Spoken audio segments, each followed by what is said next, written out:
Kada mes kreipiamės į veterinarijos kliniką ir veterinarijos gydytoją? Ar tada, kada problema jau būna stipriai pažengusi, ar mes ją norime pagauti pačioje pradžioje? Šios dienos pacientas tikrai nepaliks abejingų dėl pačios situacijos. Aš dar pats nežinau, su kuo šiandien susidursiu, nes galimi yra keli variantai. Bet pabandykime apžiūrėti šios dienos pacientą, operaciją kartu ir pabandykime susidaryti savo nuomonės. Ar reikėjo laukti?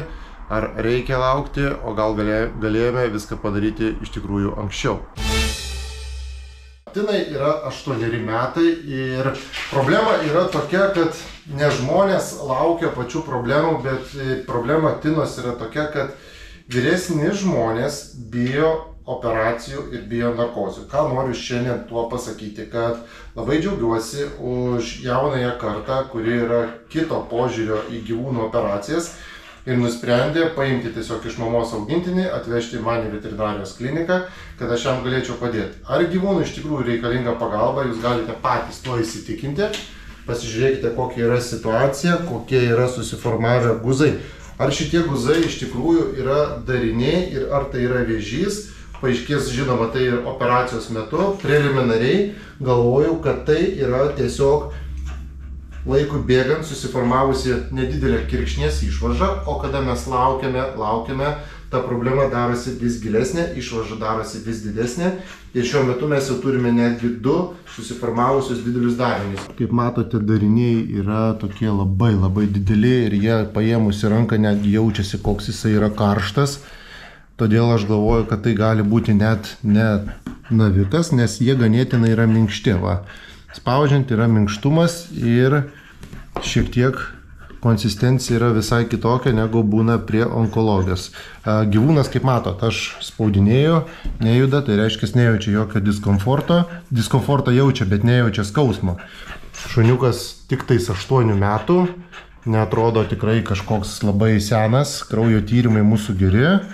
Na ir ką, dabar bėgam į operaciją, turbūt darysime pjūvį kažkur per patį vidurį, bandysim žiūrėti, kas per kapsulę.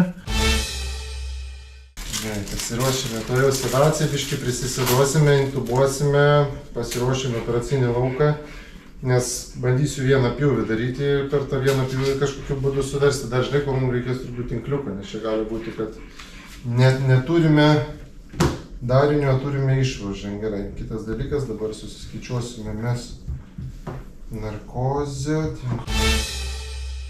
Ja dabar įvesime į gilesnę narkozę. Taip, viskas. Iki pasimatymo. Dabar galime kokias 10 sekundžių turbūt palaukti, pilnai atsipalaiduos.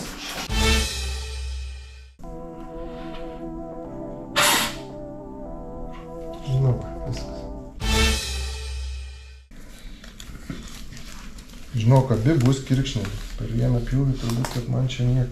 Bet čia bus kirkšnės išvarža.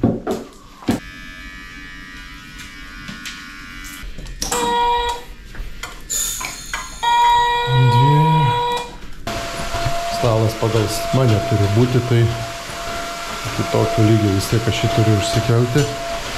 Jungiam monitoringą.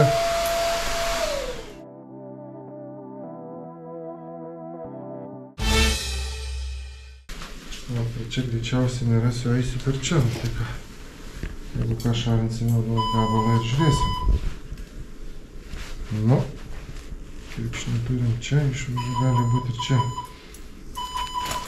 Opa. Važiuojame. Čia dar odos reikės nuimti pas tą šunį, nes čia ryškus perteklius, čia maišus, čia galima bus. Žinai, kas gaunasi iš išvaržų variai, žinai? Ne. Į plaukimo kepurėlį, kaip išsiela išvarža. Pažiūrėkite. Taukelių.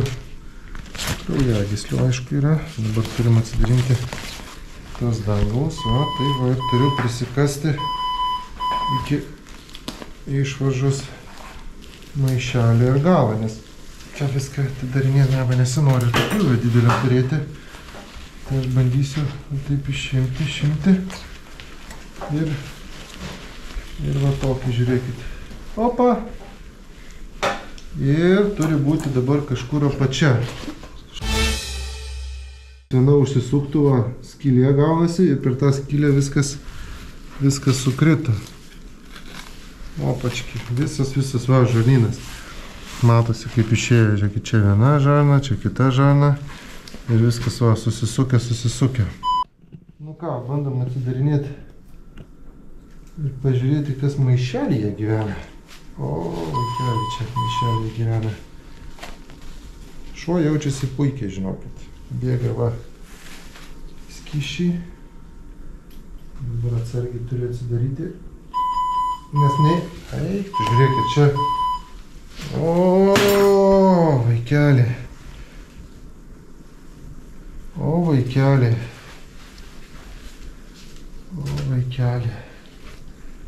Eik, tu peklan, čia ir storasis žarnynas, ir planasis. Nu, nereba įsivėlėmės čia dabar jau gerai. Bet čia visas, nu, pažiūrėk, su blemba, su visko išėjęs. Ne, kur tu čia pjauvi, reikia didinti kištą, reikia viską tą. Ir svarbiausia, reikia taip sukišti, kad ir nesusukti tų žarnų čia. Ne taip, kad belia kaip. Nu. Prilaikyk. Kitoj pusėje greičiausiai bus šlapimo pūslė įkritusi. Nes žarnynas panašu į šitą visą pusę susidėjo. Bandysim dabar užverinėti ir čia gaunasi tokia maža skylutė ir per tą skylutę viskas eina, vis didėja ir tas raumuo plyšta. Tai jisai va plyšo ir gavosi, kad visas maišas iškrito. Tai mes turime dabar tą skylutę vėl visą užverti, padaryti taip, kaip buvo anksčiau ir įvertinsime, ar nėra labai didelio tempimo. Jeigu yra labai didelis tempimas, tai mes dar dėsime maišiuką. Tik dabar siūnant reikia nepamiršti. Čia toks tempimas nėra labai didelis, tai ką žinau, gal turbūt mes ir čia vietą tinkliuką, nes tas tinkliukas tai dar papildomas svetimkūnis organizme. Geriau būtų kuo mažiau, užtenka čia ir.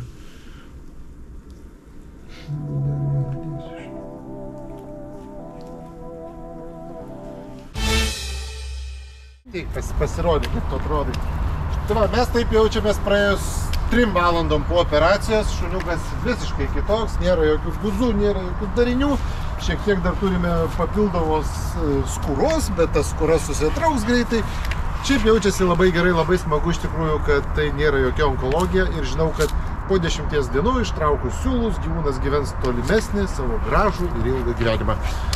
Visą laiką kreipkitės į kliniką, geriau pasitikslinti diagnozę, nebijokite, nelaukite, nedelskite tų problemų, kad jos nepasidarytų lėtinės, sunkiai operuojamos ir gyvūnai daug greičiau atsigauna. Tai va, puikus pavyzdys.